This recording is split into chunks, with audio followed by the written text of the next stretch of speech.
Intro. L'argent comme unité militaire. Gouverner, c'est corriger. Discipliner, c'est survivre.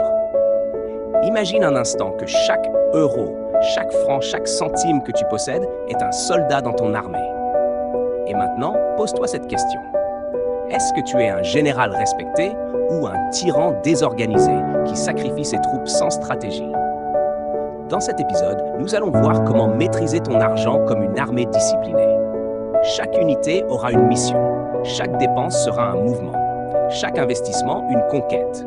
Et surtout, tu ne perdras plus jamais une seule troupe inutilement. 1. Voir l'argent autrement. Dans la philosophie de Sun Tzu, l'argent n'est pas un objectif, c'est un outil de domination. Une ressource stratégique qui, mal gérée, devient une faiblesse. Bien utilisée, une force inarrêtable. Tu ne dois plus voir l'argent comme quelque chose de matériel ou émotionnel. Vois-le comme un levier militaire. 3 vérités fondamentales. 1. L'argent est une force de frappe. Il te permet d'agir, de protéger, de frapper au bon moment. 2. L'argent est une couverture. Il te donne la marge de manœuvre pour temporiser, te retirer ou attendre. 3. L'argent est une illusion pour l'ennemi. Bien utilisé, il te rend invisible ou imposant selon ta stratégie. 2. Ne perds aucune troupe, maîtrise des dépenses. Un bon général ne se précipite pas. Il attend le moment de frapper avec précision. Sun Tzu. Chaque dépense inutile est une perte de soldats. Tu ne le vois peut-être pas tout de suite, mais chaque euro qui sort sans but est un affaiblissement de ton armée. Voici les types de pertes courantes. Dépenses émotionnelles. Achat sous impulsion, plaisir temporaire. Fuite invisible, abonnement non utilisé, service oublié. Sacrifice non stratégique, prêt non maîtrisé, dette mal négociée. Règle d'or stratégique. Si une dépense ne te rapproche pas de ta guerre, c'est une embuscade. Chaque sortie doit être justifiée comme un mouvement de troupe. Pose-toi ces questions avant chaque dépense. Est-ce que ce mouvement est défensif? Je protège mon niveau de vie? Est-ce qu'il est offensif? Je crée une opportunité. Ou est-ce un abandon de poste? Je perds pour rien. Chacha 3. Organiser tes ressources. Ton quartier général financier. Le commandement éclairé donne la victoire. Le désordre mène à l'échec. Tu ne peux pas diriger ton armée à l'aveugle. Tu dois établir ton QG financier personnel. Cela veut dire mettre en place une vue claire, froide et stratégique de ton argent. Comment bâtir ton quartier général? Budget militaire. Chaque euro a un nom, une mission. Classement des comptes. Argent actif, argent de réserve, argent en observation. Tableau de manœuvre. Un suivi hebdomadaire ou mensuel. Bilan et projection. Ton but, savoir à tout moment où sont tes troupes, dans quel état et avec quelle capacité de mouvement. Sans QG, tu es un chef qui donne des ordres dans le noir. Chaque 4. L'entraînement de tes troupes. Faire travailler ton argent. L'armée qui reste inactive rouille. Le capital qui dort s'appauvrit. Tes troupes ne sont pas faites pour rester immobiles. Un bon général entraîne son armée même en temps de paix. Toi, tu dois faire travailler ton argent intelligemment. 3 niveaux d'entraînement. 1. Le capital défensif. Épargne de sécurité doit être stable, sécurisé. 2. Le capital mobile. Placement souple, accessible mais en croissance. 3. Le capital d'attaque. Investissement à long terme, actif, risqué mais potentiellement puissant. Si tout ton argent dort, tu es vulnérable. Mais si tout ton argent combat sans stratégie, tu t'épuises. Trouve ton équilibre militaire. 5. Identifier l'ennemi. Ce qui détruit ton capital. Ne sous-estime jamais l'ennemi intérieur. Souvent, l'ennemi n'est pas extérieur. Inflation, crise, marché, mais intérieur. L'ignorance financière, l'addiction à la consommation, le manque de vision, la comparaison avec les autres, le désordre mental. Ton premier champ de bataille est toi-même. Action. Écris aujourd'hui la liste de tes 3 plus grands saboteurs d'argent. Puis, crée des contre-mesures, une décision de contrôle, un blocage, un objectif stratégique. C'est ce qu'on appelle une doctrine de guerre. Tu décides comment réagir face à un certain type d'attaque. 6. La discipline. L'arme absolue. Un soldat discipliné vaut plus que 1000 recrues indisciplinées. Tu veux gagner la guerre financière? Alors adopte la discipline quotidienne du général. Pas besoin de devenir radin ou austère, mais chaque décision financière doit être pesée, calculée, justifiée. Rituel de discipline financière. 10 mains chaque dimanche, revue de tes troupes. Revenus, sorties, mouvements. Chaque mois, bilan stratégique. As-tu avancé?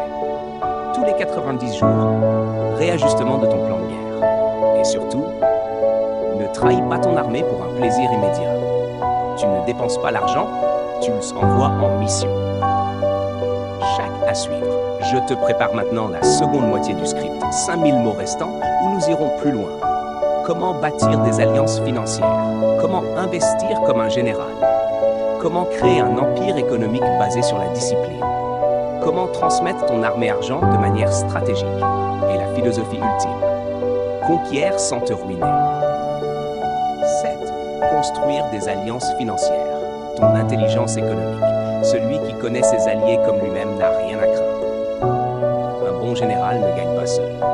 Il s'entoure de forces complémentaires. En finance personnelle, cela signifie chercher, comprendre et intégrer les bons appuis. 3 types d'alliés stratégiques. 1. Les mentors. Livres, experts, personnes d'expérience. Tu gagnes du temps en gagnant leur sagesse. 2. Les partenaires. Associés, collaborateurs, co-investisseurs. On divise les risques, on multiplie les gains. 3. Les outils intelligents. Apps, plateformes, automatisation. Pour surveiller, prédire, planifier. N'agis pas comme un soldat isolé. Deviens un commandant entouré de stratèges. Chaque décision financière doit s'appuyer sur des données solides, des retours d'expérience et une vision partagée. H8. Investir comme un général. Celui qui conquiert sans réfléchir ruine son empire. Investir, ce n'est pas jouer. C'est déployer ses troupes pour agrandir son territoire sans les sacrifier inutilement. Le général n'investit pas selon la mode ou l'émotion, mais selon la géographie du champ de bataille, le temps, la conjoncture, les ressources et l'ennemi. Ta grille d'investissement stratégique. 1. Connaissance du terrain. Éduque-toi avant d'entrer dans un domaine. 2. Calcul des risques. Combien de soldats suis-je prêt à perdre? 3. Objectif clair. Quelle conquête je vise? Revenus passifs, croissance, sécurisation. 4. Logistique. Combien de temps dure la mission? Quels sont les ravitaillements prévus? Immobilier, bourse, business, crypto, or, startups. Chaque terrain demande une tactique différente. Mais la logique reste. Moins de pertes, plus de gains. Stratégie claire. 9. Le cycle de la guerre. Savoir quand avancer, quand se retirer. Il y a un temps pour avancer et un temps pour se retirer. Celui qui ne sait pas reculer est déjà perdu. Même en stratégie financière, il y a des phases. Temps de conquête, expansion, prise de risque, investissement massif. Temps de consolidation, protection, stabilisation, renforcement des acquis. Temps de repli, crise, retrait stratégique, réduction de volume. L'erreur de beaucoup, vouloir être toujours en mode attaque. Mais un général ne gaspille jamais ses forces. Tu dois apprendre à analyser ton environnement, anticiper les crises, avoir un plan B, C. Un repli n'est pas une défaite. C'est un mouvement pour préserver l'armée. 10. L'économie d'un général. L'art de créer un empire. Le grand général bâtit un royaume où l'ordre l'emporte sur le chaos. Ton argent ne sert pas seulement à vivre. Il sert à bâtir un royaume. Ce royaume, c'est ton empire économique personnel. Une structure que tu comprends. Une vision que tu poursuis. Une croissance que tu maîtrises. Cela veut dire des revenus multiples, diversification. Des bases solides, fonds d'urgence, stabilité. Des conquêtes choisies, investissements ciblés. Une direction claire, objectif à long terme. Ce n'est plus seulement de la gestion d'argent, c'est de la conduite d'empire. Et chaque pièce du puzzle a sa place. Ton compte bancaire, la caserne, ton épargne, la réserve, tes investissements, les unités de conquête, ton temps, l'énergie de commandement. 11. La transmission. Former tes héritiers. L'armée la plus forte est celle dont les soldats comprennent pourquoi ils se battent. Une vraie armée ne sert pas qu'à une guerre. Elle sert à transmettre la victoire. Dans ta gestion financière, pense à la relève. Comment former ton entourage? Comment créer un héritage? Comment transmettre des valeurs, pas juste des biens? former ses enfants, son cercle proche, ses partenaires, à une discipline financière inspirée de stratégie, c'est multiplier ta force au fil du temps. Une armée bien entraînée traverse les générations.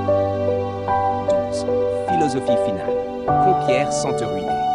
Le meilleur général est celui qui gagne sans combat. Tu n'as pas besoin d'être le plus riche, mais le plus lucide, le plus discipliné, le plus stratégique. Ton objectif n'est pas de collectionner de l'argent pour nourrir ton ego. Ton objectif est de bâtir une vie solide, où chaque ressource est utilisée avec maîtrise. Chaque conquête est alignée avec tes valeurs, et chaque troupe revient vivante et victorieuse.